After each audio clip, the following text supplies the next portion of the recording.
Business Book Summaries. The Now Habit, A Practical Guide to Beating Procrastination and Enjoying Stress-Free Breaks by Neil Fiore. Procrastination is a bit like a fear. It makes you dodge tasks that seem to threaten your self-worth. Linking your value to your work opens the door to procrastination.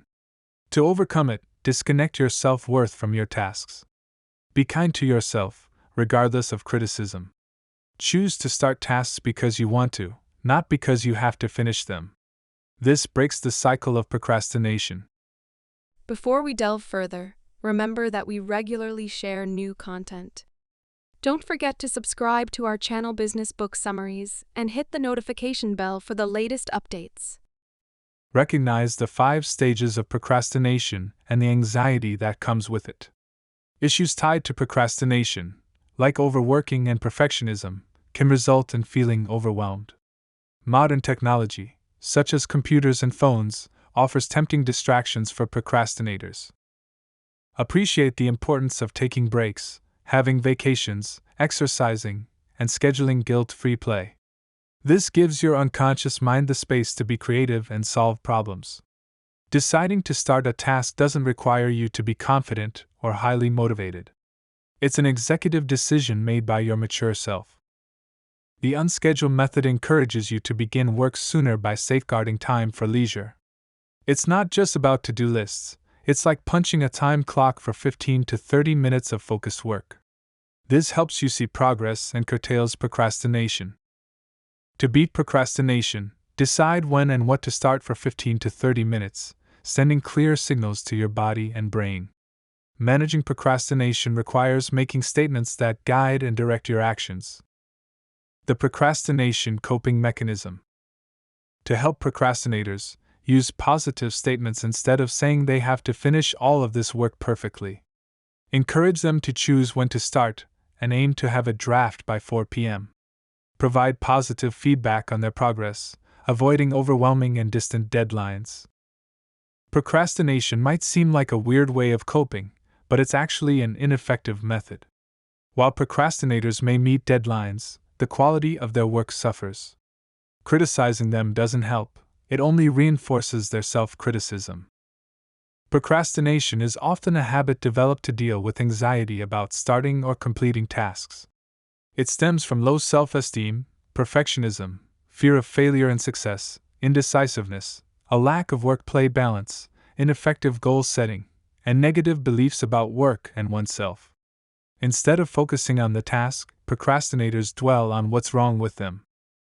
The fear of failure arises from linking your work to your identity. To overcome it, accept feedback on your work without taking it as a judgment of your worth.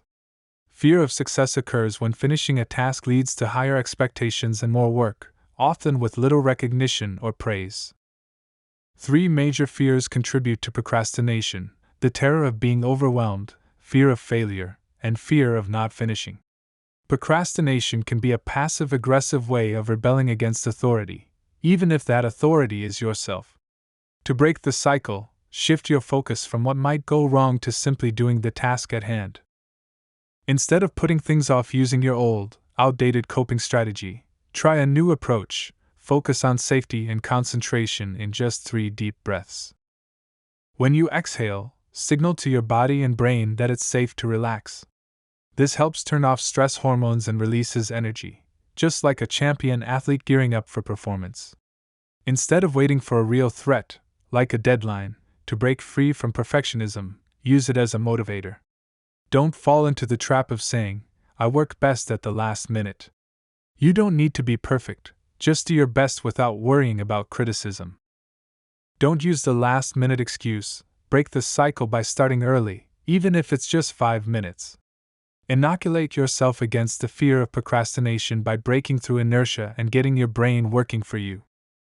Track the time you spend working to see your progress rather than focusing on the failure to meet an unrealistic schedule. Understand that procrastination is a temporary solution to avoid something you perceive as a threat to your worth. Challenge the equation you've set up or accepted from society and conditioning. To break the cycle, recognize when you start avoiding a task and face your fears for a brief period, say 5 to 10 minutes. Remind yourself that you're not obligated to finish all the work perfectly and sacrifice fun in your life. The procrastinator's core issues are similar to what motivates workaholics, causing comparable problems for both groups. Both procrastinators and workaholics face challenges because unfinished work is always on their minds. They tend to believe that life can only happen when all their work is done, leading to high stress levels and difficulty enjoying life. Changing your patterns and perspective empowers you to make choices. Shift away from saying I have to and embrace statements like I choose, I decide, or I will. These give clear directions to your brain and body. Make a commitment to schedule play, socializing, and exercise. Unconsciously, you'll find yourself less resentful of work and may even start prioritizing fun activities. When accepting assignments, set limits. You can respond with, I'd be glad to work on this once I've finished my other priorities, or yes, thank you for your confidence in me.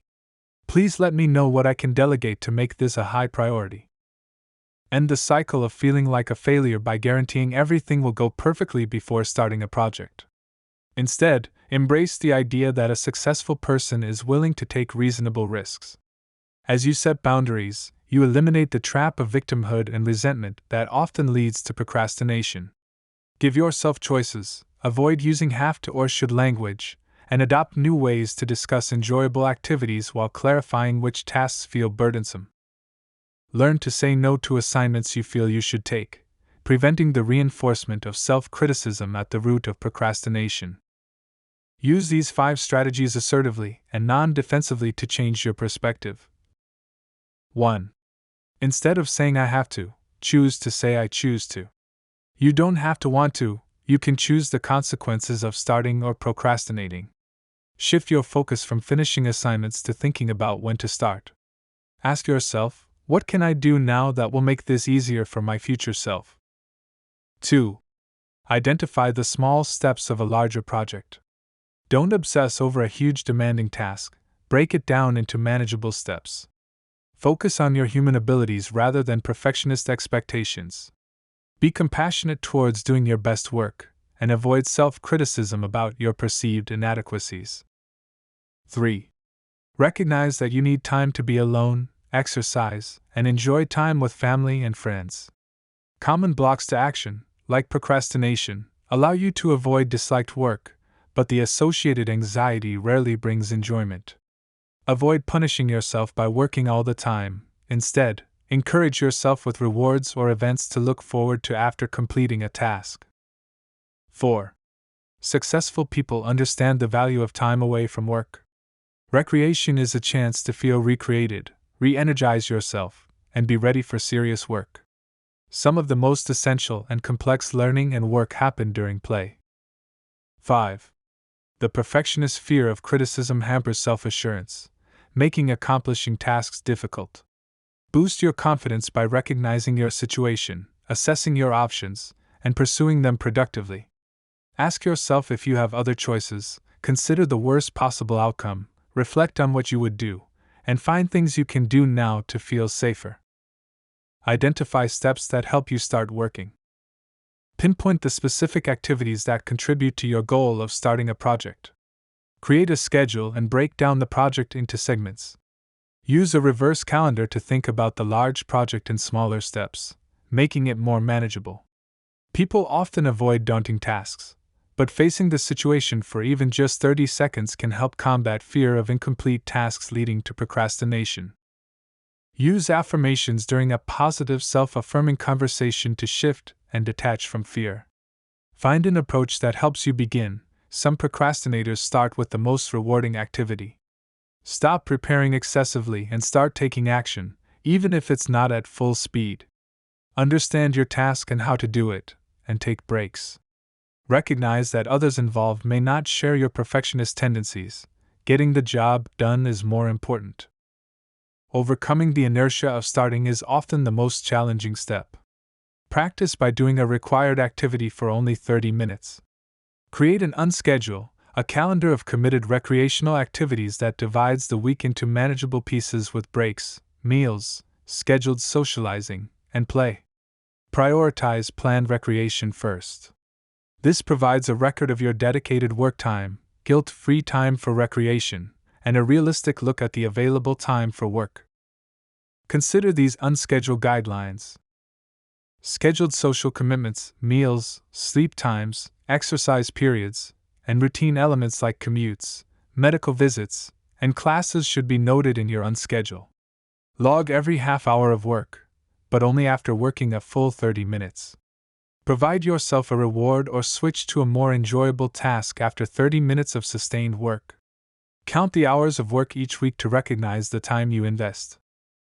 Dedicate one full day a week to recreation. Do 30 minutes of work before any recreational activity.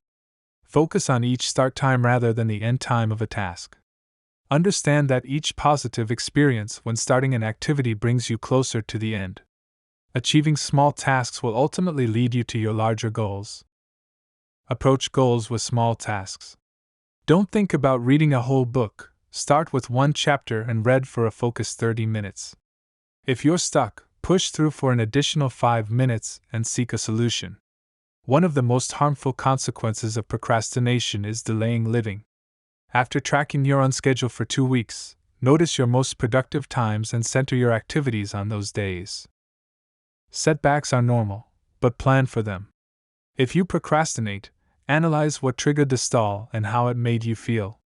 Some days will be more productive than others, and some days may be too busy to meet your goals. Let those days slide by. Everything won't be perfect, but that's no reason not to start. Both workaholics and chronic procrastinators either work or feel guilty about not working. According to City University of New York professor Suzanne Kilbasa, Partinos, a blend of commitment, control, and challenge helps people succeed. When people feel in control, they can identify what they want, plan for it, and make it happen.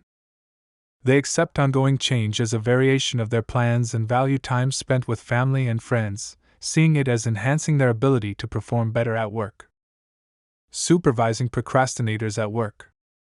Managing procrastinators at work requires being mindful of how to provide a structure that reduces perfectionism and fear of criticism. Procrastinators often feel overwhelmed by large tasks and deadlines. To help them, establish clear start lines and request rough drafts to keep the focus on the task rather than their ego. Provide frequent praise for steps in the right direction and offer specific guidance for improvement when their work needs enhancement.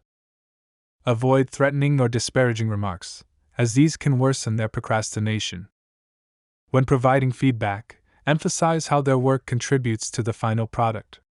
Break down large tasks into manageable steps to celebrate small wins from the beginning. If the employee gets stuck on a problem, offer support.